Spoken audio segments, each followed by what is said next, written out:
San Lucas es el evangelista de la misericordia divina.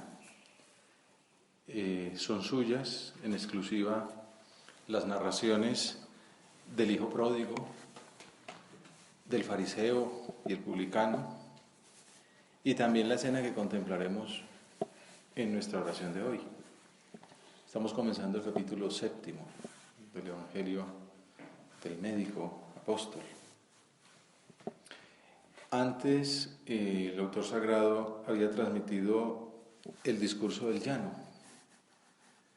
cuya virtud clave es precisamente la misericordia de Dios, ese sagrado corazón de Jesús que nos ama hasta el extremo.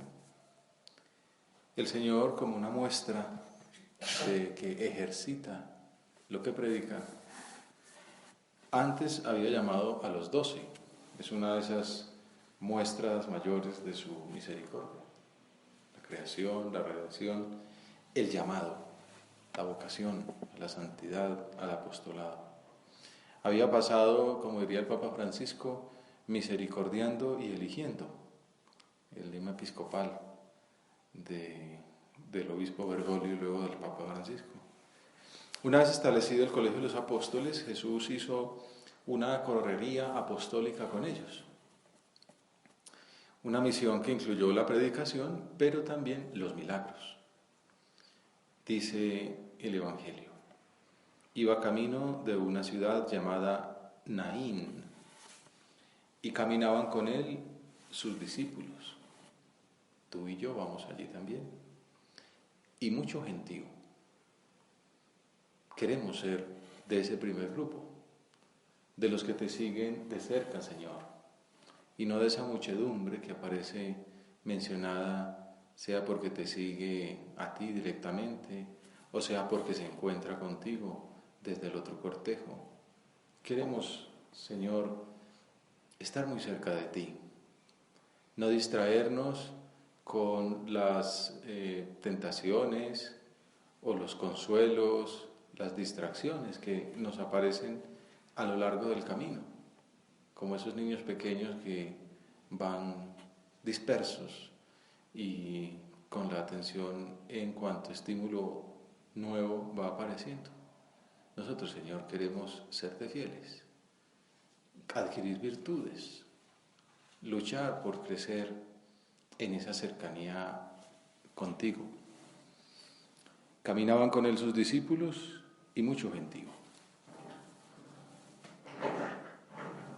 Cuando se acercaba a la puerta de la ciudad, resultó que sacaban a enterrar a un muerto, hijo único de su madre, que era viuda. Naín era una ciudad poderosa en ese entonces, comercial, cercana al monte Tabor. Y sin embargo, la situación de aquella mujer viuda sería lamentable. En aquella época patriarcal o paternalista, y machista en el fondo, esas mujeres tenían pocos derechos, no podían heredar los patrimonios de su esposo. Por lo tanto, era paupérrimo el destino de esta viuda, porque dependía plenamente de su hijo y de la caridad del resto de la familia. En este caso, entonces, moría la única esperanza que le quedaba a la viuda. Y a pesar de esto, habría gastado buena parte de los ahorros para darle un entierro digno, quizá contratando un buen servicio de plañideras, de esas mujeres que lloraban al difunto, y un gentío considerable de la ciudad la acompañaba, dice la Escritura. En nuestra oración queremos seguirte, Señor, como aquellos discípulos, o al menos como la multitud, ir contigo. Queremos observar de cerca tu actitud. Cuando de camino para Naín nos encontramos esa procesión que interrumpe nuestro itinerario. Alguno se molestaría. No sé, piensa cómo reaccionarías tú. Hay quien le faltan fuerzas, requiere virtud. El responder con tranquilidad ante un cambio de planes. Hay quien se airía, se aira, se enoja, porque no salen las cosas como él quiere. O simplemente pues entra esa contradicción. Otro haría un comentario chismoso, superficial, sobre el gentío que acompaña a la señora, o el destino inexorable al que se enfrentaba esa pobre viuda, pero sin dar el paso a salir al encuentro o a proponer un servicio, una ayuda. Tú, en cambio, Señor, reaccionas de modo diverso. Al verla el Señor, es la primera vez que San Lucas se refiere así a Jesucristo, con esa palabra que menciona su divinidad, Kyrios. Al verla el Señor, se compadeció de ella. Esa es la misericordia del corazón de Jesús. Se compadece del necesitado. Se compadece de ti y de mí. Y por eso, Señor, en nuestra oración hoy venimos también a pedirte esa mirada de amor, de comprensión, de caridad, de perdón, que no es simplemente una conmiseración, sino también incluye la gracia que nos llega en los sacramentos de la penitencia, de la Eucaristía, para salir adelante al crecimiento de las virtudes, al adquirir y consolidar hábitos que nos hagan mejores personas, mejores hombres. De esa manera podemos ser mejores cristianos, podemos seguir a Cristo más de cerca. Es una manera de entender este pasaje del Evangelio, como veremos más adelante. Al verla el Señor, se compadeció de ella. Esta es la riqueza del Evangelio, que nos ayuda a conocer mejor los sentimientos del Señor, para que aprendamos a imitarle. No nos podemos quedar en una consideración aséptica, superficial, intelectual. Nos tiene que transformar. Ver al corazón de Jesús de esa manera es como un espejo, un modelo, que me tiene que comprometer a cambiar, para imitarle, para parecerme a Él, y también para acudir a esas fuentes inagotables de su amor. Tú, Señor, predicas la misericordia porque la has ejercitado antes y porque la sigues aplicando. San José María tiene una glosa de este pasaje muy bonita en Es Cristo que pasa. Jesús ve la congoja de aquellas personas con las que se cruzaba ocasionalmente. Podía haber pasado de largo o esperar una llamada, una petición, pero ni se va ni espera. Toma la iniciativa, movido por la aflicción de una mujer viuda que había perdido lo único que le quedaba, su hijo. Como el buen samaritano, el Señor tiene los ojos dilatados por el amor para ver el sufrimiento ajeno, para compadecerse, que es padecer con la persona que sufre. El evangelista explica que Jesús se compadeció. Quizá se conmovería también exteriormente, como en la muerte de Lázaro. No es Jesucristo insensible ante el padecimiento, que nace del amor, ni se goza en separar a los hijos de los padres. Supera la muerte para dar la vida, para que estén cerca los que se quieren, exigiendo antes y a la vez la preeminencia del amor divino que ha de informar la auténtica existencia cristiana. Por eso no evitó el cortejo, antes bien se dirigió directamente a la viuda y le dijo: no llores. Cristo conoce que le rodea una multitud, que permanecerá pasmada ante el milagro e irá pregonando el suceso por toda la comarca. Pero el Señor no actúa artificialmente para realizar un gesto. Se siente sencillamente afectado por el sufrimiento de aquella mujer y no puede dejar de consolarla. En efecto, se acercó a ella y le dijo: no llores, que es como darle a entender: no quiero verte en lágrimas, porque yo he venido a traer a la tierra el gozo y la paz. Así también nos lo dice a nosotros ahora, ante nuestras angustias, ante nuestras necesidades, ante nuestras inquietudes, nuestras preocupaciones. El Señor se acerca y nos dice: no llores. Yo he venido a traer a la tierra el gozo y la paz. Luego tiene lugar el milagro, manifestación del poder de Cristo Dios. Pero antes fue la conmoción de su alma, manifestación evidente de la ternura del corazón de Cristo hombre. Si pensamos en esta escena a la luz de las narraciones similares del Antiguo Testamento, como por ejemplo la que presenta la liturgia, que en este domingo 10º de tiempo ordinario, en el ciclo C, la compara con la resurrección del hijo de la viuda de Sarepta, que el profeta Elías consigue con su oración perseverante. Se entiende que Jesús, el verdadero profeta, está anunciando un inminente evento sobrenatural. No es simplemente un consuelo para aquella madre. Algo más especial va a suceder. En este caso, él no pide fe como le pedía a Jairo, al funcionario de la sinagoga, a la sirofenicia. No, en este caso, directamente se acerca al ataúd. No tiene problema en que la ley diga que si uno toca un muerto se contamina. Se acercó al ataúd, lo tocó. Jesús que se involucra con nuestras necesidades, viene y toca nuestras muertes.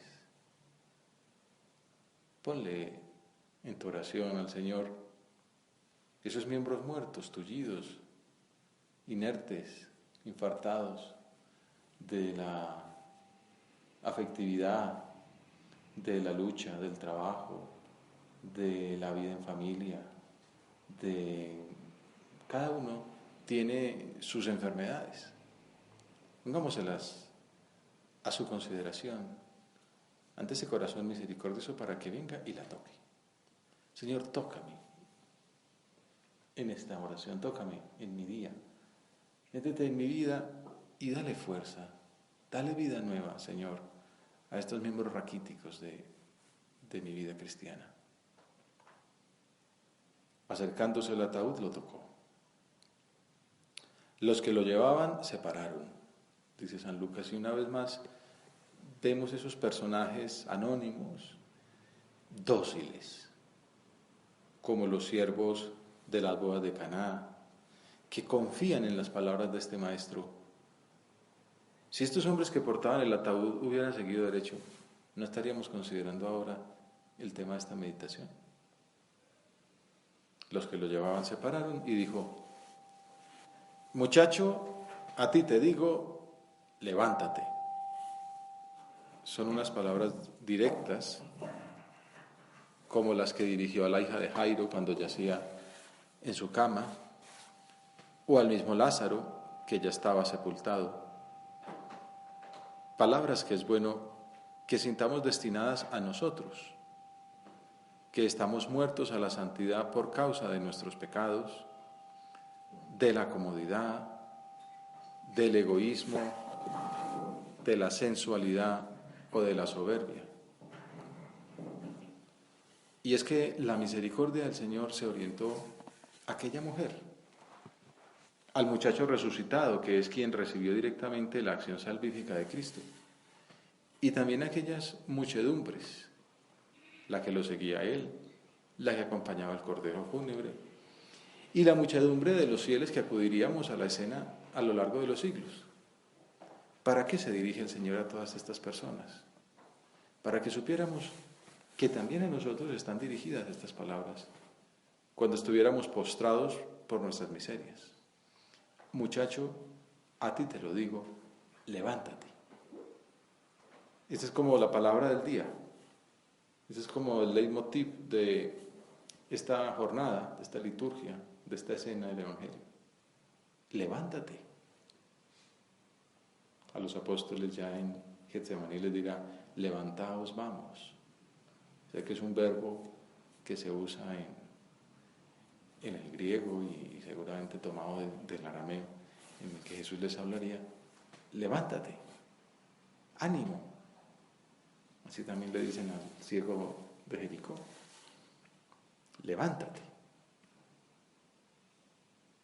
San José María enseñaba que la vida interior se compone de muchos sucesos como los de Naín, que ese resucitar es comenzar y volver a recomenzar, que en la vida interior estamos resucitando a cada momento, con actos de contrición, de dolor y de reparación.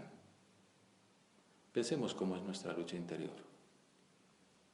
Hay personas que no se equivocan, eso piensan ellas, ¿no? Todos nos equivocamos, el justo peca 7 veces al día. Pero hay personas que, como le preguntaban a un famoso deportista, que de qué se arrepentía. Yo no me arrepiento de nada. Son respuestas así como de farándula, ¿no? No me arrepiento de nada. Nosotros nos arrepentimos de muchas cosas, deberíamos arrepentirnos de muchas cosas. Deberíamos ser conscientes de muchas muertes en nuestra vida, de muchas parálisis, de mucho ir tirando. En nuestra oración hagamos examen. ¿Qué me falta por entregar? ¿En dónde voy arrastrando cargas, fardos de miserias, de pecados, de inclinaciones al menos inconvenientes, en la guarda de la vista, en el uso de los medios electrónicos, del internet, de las imágenes que llegan, en la pereza que nos impide trabajar con intensidad, con constancia, perseverando, en la fraternidad, quizá porque vamos a lo nuestro, encerrados en nosotros mismos, pensando en cómo nos tratan y no en qué necesitan que les tratemos. En el apostolado, porque quizá sucede lo mismo, encerrados en nosotros mismos, no pensamos en las necesidades ajenas. En la pobreza, quizá aferrados a pequeñas basuritas de las cuales no somos capaces de desprendernos. En el aprovechamiento del tiempo, en la intensidad, en el trabajo, en las relaciones sociales. Tantos puntos en los que podemos comenzar y recomenzar. Desde luego en la vida de piedad, en la generosidad que tenemos para tratar a Jesucristo, para poner la oración en primer lugar, para cumplir el horario que nos hemos fijado en las normas de piedad, para hacer una oración intensa, luchando contra las distracciones, para dedicar al Señor los mejores momentos, para rezar en los mejores lugares. A veces nos cuesta desplazarnos a estar cerca del sagrario. Cualquier momento y cualquier sitio es bueno para rezar, pero de ese pequeño tesoro que el Señor nos entrega, esas 24 horas al día, digamos 16, quitándolas del sueño, pues que seamos generosos, que no seamos roñosos con Dios en el tiempo que le dedicamos a rezar. Que recemos las oraciones vocales, el rosario, la visita al Santísimo.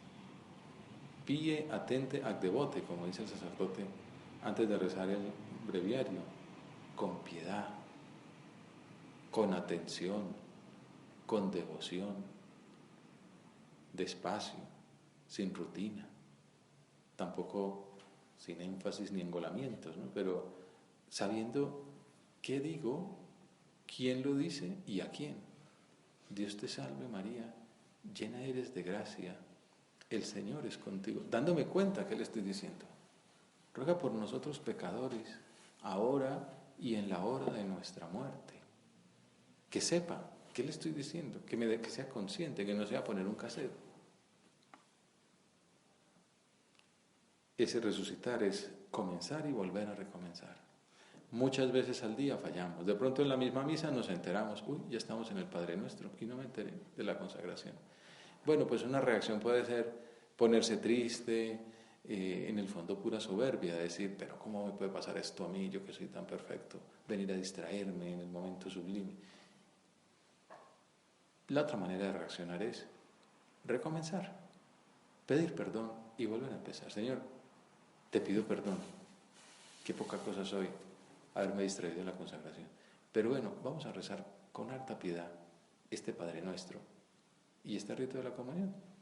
Y saldrá una misa de pronto bastante bien, al menos aceptable, porque rezaremos ese Padre Nuestro con espíritu de filiación divina, cuidaremos el acto de contrición, el acto de la paz, comulgaremos bastante encendidos. Comenzar y recomenzar, todas las veces que hagan falta. En la vida interior estamos resucitando a cada momento, con actos de contrición, de dolor y de reparación. Que le pidamos muchas veces al día perdón al Señor. Señor, vuelvo a empezar. Non chepi. Señor, te pido, discúlpame, Señor, por esta distracción. De pronto hacer una pequeña penitencia, también para contrarrestar los efectos de ese despiste. Y un acto de amor y reparar con más piedad. Señor, llevo media hora distraído, he perdido esta media hora de trabajo. Bueno, voy a trabajar una hora con bastante intensidad para reparar esa media hora que se me fue, como el agua entre las manos. Muchacho, a ti te digo, levántate. Vuelve a arrancar. En la historia paralela de Elías y la vida de Sarepta, la narración concluye diciendo que Yahvé escuchó la voz de Elías y el alma del niño volvió a él y revivió. Tomó Elías al niño, lo bajó de la habitación de arriba de la casa y se lo dio a su madre. Dijo Elías, mira, tu hijo vive. En cambio, en el relato de Lucas el final es más sencillo. El muerto se incorporó y empezó a hablar. Vuelve a la vida y lo manifiesta hablando. Aquí podemos ver una alusión a la importancia de la sinceridad para salir de la muerte del pecado, llamando a las cosas por su nombre, diciéndolo en la dirección espiritual con toda sencillez. Y se lo entregó a su madre. Decíamos que este era el motivo principal de la escena, del milagro, la compasión de Jesús por aquella mujer. Ahora le entrega su única esperanza, la ilusión de su vida, además de la garantía para su futuro. Tú, Señor, nos ves sufriendo y te adelantas incluso a nuestras peticiones. Nos buscas, arreglas las dificultades antes, más y mejor, aunque a veces nos parezca que llegas tarde. En realidad siempre apareces en el mejor momento. Quieres que nos unamos a tu voluntad, que carguemos con tu cruz, que sintamos la solidaridad de nuestros hermanos. Y en el instante justo experimentamos el gozo de aquella mujer y se lo entregó a su madre. Siempre podremos cantar con el Salmo 29, has cambiado mi luto en danza, me has quitado el sayal y me has ceñido de alegría. También podemos aprender de este corazón de Jesús, misericordioso, solidario, fraternal, a servir así a las personas necesitadas.